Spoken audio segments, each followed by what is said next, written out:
Hello friends, welcome to our Odia class. तो song मैंने आज ओडिया क्लास रे आमे आलोचना करिबा गोटे लॉन्ग क्वेश्चन उपरे। आलोचनार विषय होची आम सीसी 13 रे थिबा +3 6 सेमेस्टर रो सीसी 13 रे थिबा प्रथम यूनिट जार नाम होची भ्रमण कहानी आत्मजीवनी और समालोचना तत्व। तो सांग मैंने काली होची 12 तारीख 12 जुलाई रे आम संबलपुर यूनिवर्सिटी रो +3 6 सेमेस्टर एग्जाम होची। तो मु मध्य एग्जाम देवा पई जीवी। तो आशा करुँच आपण मानकु ए भिडियोटी हेल्पफुल हेबो, आपण मानकु एग्जाम रे हेल्पफुल हेबो। तो आजिर विषय रे आमे आलोचना करिबा आत्मजीवन संज्ञा और स्वरूप। तो सांग माने एई भळा क्वेश्चन आम लॉन्ग क्वेश्चन रे आसीबार संभावना रहिछि। तो एठी पचारिछि क्वेश्चन आत्मजीवन संज्ञा कोन एवं आत्मजीवन स्वरूप कोन। तो चलंत आमे देखिबा यार उत्तर कोन हबो। जेतेबेले गोटे लॉन्ग क्वेश्चन आसुछि आत्मजीवन संज्ञा, तो आमे मध्य जानिछन्ति आत्मजीवन संज्ञा जे कवि जे जीवनटी को निजे कवि निज जीवनटी को निजे लिखिले ताको आत्मजीवन बोली कहा जाए। तो यह तार संज्ञा है और तार स्वरूप कौन रही से विषय में पूरा संपूर्ण भाव आलोचना करवा। देखो ये लिखा जाइए निज को अन्य निकट में प्रकाश कर प्रवृत्त होची मनीषर एक सार्वजनीन सहजात और मानविक अभिलाष। से से निज जीवन अनुभूति को सुख दुख हस कांद पाप पुण्य साफल्य और विफल उपलब्धि कहानी गुड़िक सजाई अन्य को शुणाई थाए। अफुरंत आनंद आत्मसंतोष मिली थाए। यही निर्मल संतोष भितर थाए किंतु गभीर आत्मसंतोष थाए। फलतः आत्मिक विकास एक अंतरंग कहानी भाव में यह अति स्वाभाविक और उपयुक्त पंथा भाव विवेचित होता है। यही परिप्रेक्षी में कह जाइपारे व्यक्ति निज जीवन घटना और विवरणी को निजे लिखिले ताको आत्मजीवनी बोली कह जाए। इंग्राजी रे ताको ऑटोबायोग्राफी बोली कह जाए। तो यह जानिले आमे आत्मजीवन संज्ञा कौन ना व्यक्ति निज जीवन घटना को और विवरणी को निजे लिखिदेले ताको आत्मजीवनी बोली कह जाए। यह को इंग्राजी रे ऑटोबायोग्राफी कह जाए। तो यह है आत्मजीवन संज्ञा डेफिनेशन। तापर यार एक सहजात प्रतिबंधक होची यह असंपूर्ण अर्थात आत्मजीवनीकार निजर देहावसान पूर्वर बा निजर मृत्यु पूर्वर आत्मजीवनीकार निजर आत्मजीवनी लेखाटी संपूर्ण करते। तेणु आत्मजीवनी संपूर्ण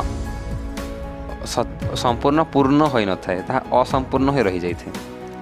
तो आत्मजीवन संज्ञा निर्देश करने को जाई जेटी सिप्ले कहती the autobiography proper is connected narrative of the author's life with stress laid on introspection और on the significance of his life against a wider background.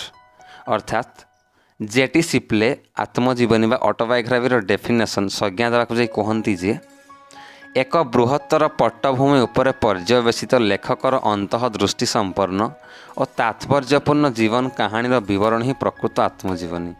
यह मुख्यतः जड़े व्यक्तिर समग्र जीवन घटना प्रवाहर एक कलात्मक आकलन जहाँ आकलनकारी निजे आत्मजीवनीकार उपर ही न्यस्त करें।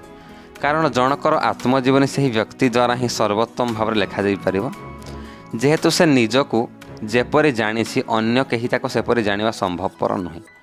विशेषकर ताको सुदीर्घ जीवन यात्रार बहु संगुप्त प्रसंग जहाँ कि केवल सही व्यक्ति विशेष द्वारा सर्वाधिक सत्य रूप नहीं प्रकाशित हो बेस पाठकीय मनस्थली को छुई पार।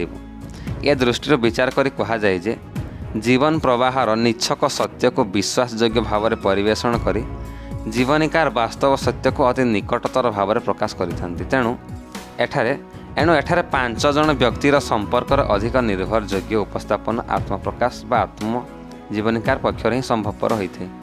आत्मजीवनीकार तांको समग्र जीवन एक आपात विश्वासयोग्य निरपेक्ष विचार सर्वोपरि निज संपर्क और पाठक सम्मुखर उपस्थापन करते। कहुई आत्मजीवनीकार बा आत्मजीवन लेखकटीए तांको समग्र जीवन एक आपात विश्वासयोग्य निरपेक्ष विचार सर्वोपरि निज संपर्क में पाठक सम्मुखर उपस्थापन करथांती।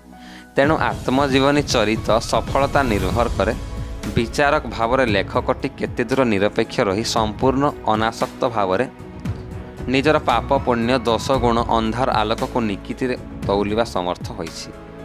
तेबे एइठी प्रश्न आसे स्वभावतः मनीष ता जीवन सबुठार उल्लेखनीय घटना अन्य को शुणाइबाकू जेते व्याकुल सेतेटा किंतु ता जीवन अंधारी पक्षर कहानी शुणा कुंठित मध्य।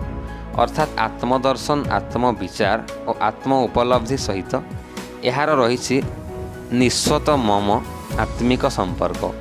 एथिरे सामाजिक राजनैतिक और ऐतिहासिक घटना सहित लेखकर व्यक्तित्व और तिक्त मधुर अनुभूति सब परास्त बा परस्त परस्त ही लिखा जाइछि। तो आत्मजीवन रे कौन लिखा जाइछि ना आत्मजीवन रे लेखकर व्यक्तित्व और तिक्त मधुर अनुभूति एवं लेखक जीवन रे घटित अनुभूति गुड़िक परस्त परस्त कर लिखा जाइछि। एही परिप्रेक्षी रे महानायक विशिष्ट प्रशिक्षक चित्तरंजन दास मतरे आत्मजीवन हेउछि आपणा जीवनटी को बंची थिबार कहानी। तो चित्तरंजन दास कहते आत्मजीवन संज्ञा देवाक जाए आपणा जीवनटी को बंची थिबार कहानी होछि आत्मजीवनी। तो आम जीवनटी को केमिति भाव में बंचिले कौन कौन घटिला आम जीवन में सेगुड़िक आम साहित्य आकार लिखिले ताको आत्मजीवनी बोली कहाजिवो। एक बाट चलिबार कहानी होछि आत्मजीवनी। एक स्वकीय जीवन आविष्कार और जीवन परिसर होछि कहानी। सुतरां सृष्टि और अनुभूतिर एक कलात्मक आलेख्य होछि यथार्थ आत्मजीवनीमूलक साहित्य। तो सांग मैंने एतिकी समाप्त होला आत्मजीवन संज्ञा और स्वरूप। सांग मैंने आपण मैंने जितेबले भी एग्जाम हॉल रे लिखिबे जेकोसी गोटे लॉन्ग क्वेश्चन को लिखिबे तो निश्चित भाव में आपण से टॉपिक विषय जहाँ भी जानिछंती ताको पुंखानुपुंख लिखिदेवे। मनरे कौन प्रकार द्वेधा बा कौन प्रकार जिनस न रखी आपण 6 मास कोर्स भितर जहाँ किसी भी पढ़ी आपण घरे किंबा यूट्यूब रे किंबा अन्य कौन शिक्षकों जहाँ किसी भी पढ़ी से सबको संपूर्ण भाव में प्रश्न अनुजाई ताको ठीक भाव में आपन लिखिदेवे। प्रश्न जो अनुसार पचारि ताको ठीक भाव में आपन लिखि देथिबे। यह होछि गोटे आंसर लिखिबार शैली। तो जदिओ आपन को प्रॉपर आंसर जना नाई जदि जना न थाए मध्य तथापि आपन जहाँ किसी भी जानिछंती से विषय उपरे बा से टॉपिक रिलेटेड बा क्वेश्चन रिलेटेड ताको निश्चित भाव में आपन आंसर प्रश्न पचारि शैली रे से उत्तरटी को लिखिदेवे। कारण आपन जहाँ किसी पढ़ी +3 पर एग्जाम रे तो आउ हेल्पफुल हेबो नाही। तेणुक यही एग्जामटी होछि आपण मानक पई शेष एग्जाम आम पई मध्य शेष एग्जाम +3 लेवल रे आमर शेष एग्जाम होछि +3 6 सेमिस्टर। तो काले कि आमर शेष एग्जाम बा आम +3 लाइफ रो अंतिम एग्जाम 6 सेमिस्टर एग्जाम आरंभ होगा पई जाउछि। तो आशा करुँची आपण मैंने जहाँ किसी जानी एग्जाम हॉल रे सब किसी को लिखिदेवे आ मनरे कौन प्रकार भाइरस रखिबे नहीं। तो आज ओडिया क्लास रे एतिकी आशा करुँची ये भिडियोटी आपण मानक पई हेल्पफुल हेबो एवं यह लॉन्ग क्वेश्चन लिखिबारे मध्ये आपन किसी ना किसी सहायता करिवो। तो आज क्लास रे एतिकी मते विदाय दियंतु। जय हिंद।